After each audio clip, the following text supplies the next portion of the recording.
Now, Upwork is considered to be a very safe platform for freelancers where they can connect with the clients while also being safe from getting scammed out of their hard earned money. But still, scams happen in Upwork. So, what kind of scams they are? So, the Upwork scams which every freelancer should know. In this video, I'll be discussing about the types of scams, what kind of scams they actually are, and why you should avoid them and how you should avoid them. So the types of scams would be the free work samples, payment or contact outside of Upwork, not adding funds in contract, adding extra terms in contract without discussion, hourly chargebacks, and fake job postings. Now, free work samples. What are they? In this, the client will often ask you to do free work samples to check if you are a good fit to work with them. Now, why you should avoid this? In this case, the most common thing is that it's the actual work which you are doing instead of the free sample which the client has mentioned. So you will be doing the full work and you will also not get paid for it. So what you should do whenever a client asks for free samples, you can either kindly redirect them to your portfolio or your previous work samples to see if the client is still willing to work with that. And if the client is very much persistent about getting the free work sample, you should avoid working with them. But in case, sometimes in some cases, the client is very much willing to do pay you for a work sample. So that's something which you can definitely take on. Now, payment or contact outside of Upwork. Sometimes the clients will ask you to contact them outside of Upwork, or if you take any payments outside of Upwork, for example, via PayPal, Remitly, or any other sources. Now, why you should avoid this? The client may often default and not pay you without facing any consequences, right? And neither can you do anything about that. Or and one of the another reason is that it also goes against Upwork's policies, where Upwork may even ban you from using their platform.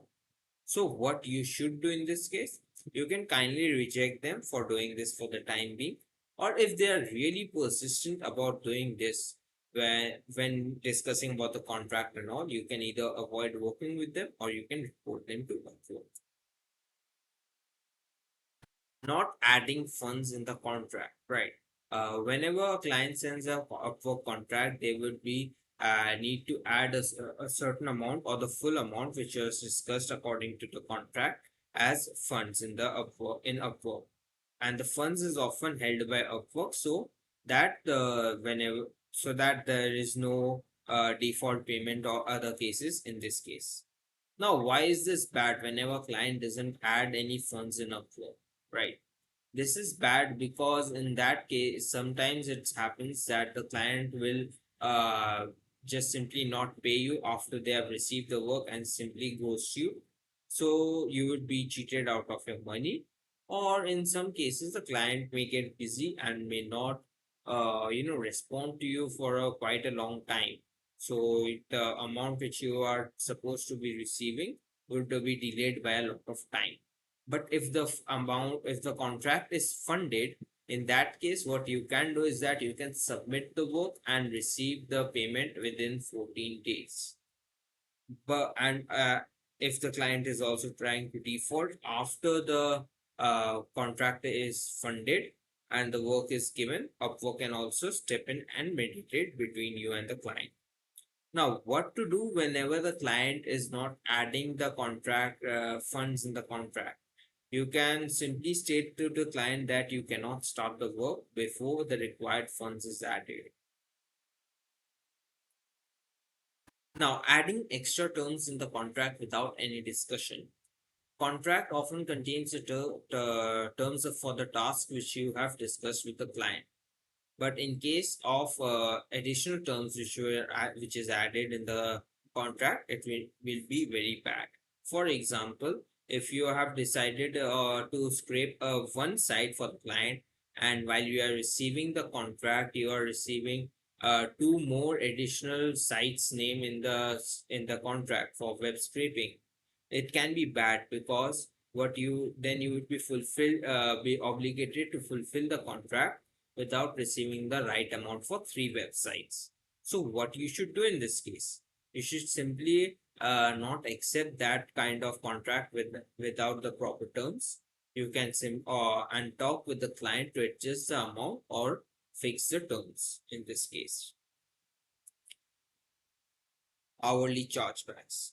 Whenever you work on an hourly contract, sometimes it may happen is that the client will demand a chargeback by saying that you have not actually worked for these particular hours. So why is this bad? In this case, you will often lose money for the hours you have worked for by paying back to the client, and it also often leads to having a negative impact and reputation by the client, and if they also mention it in your Upwork review with the other potential clients. So what you should do to avoid this?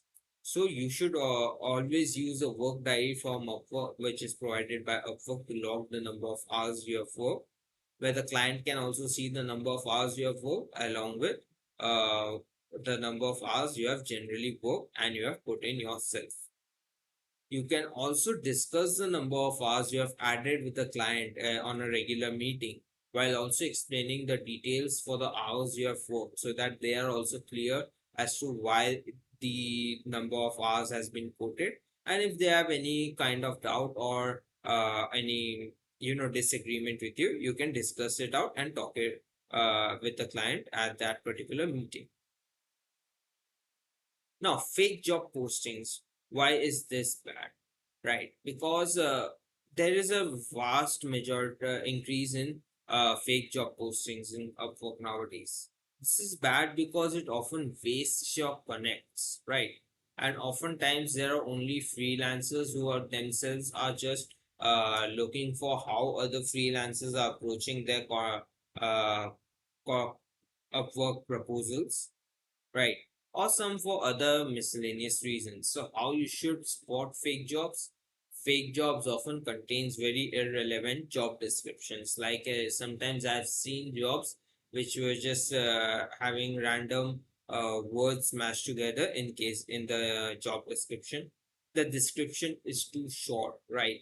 In that case, I would consider that a fake job, because most of the time if a client is just writing one or two lines as a job description, it's either that they are not very much interested in hiring a person or very lax about the work, or it's definitely a fake job in this case, right?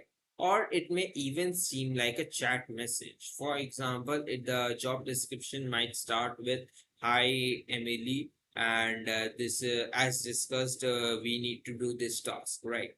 So it is definitely seems like someone else received this particular message and they're just simply copying and pasting it. So it kind of seems a bit awkward. So I also tend to avoid applying to these jobs.